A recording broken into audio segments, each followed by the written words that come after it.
नमस्कार दर्शक बंधु मध्य प्रदेश मुहां लघुचाप कालीठू कमिब वर्षार परिमाण तो कौन रही संपूर्ण अपडेट जाना ता पूर्व जदि आम चैनल को सब्सक्राइब करना एवं चैनल को सब्सक्राइब करी ऑल नोटिफिकेशन को ऑन कर दिंतु जहाद्वारा आगक अपडेट नोटिफिकेशन सर्वप्रथम पाइपर।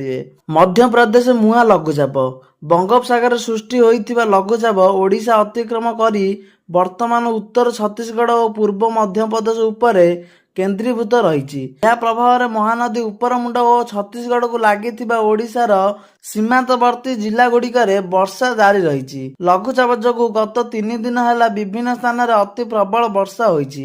आज बिजुली घड़घड़ी 20टी जिला को येलो वार्निंग कालीठू कमिब वर्षा परिमाण।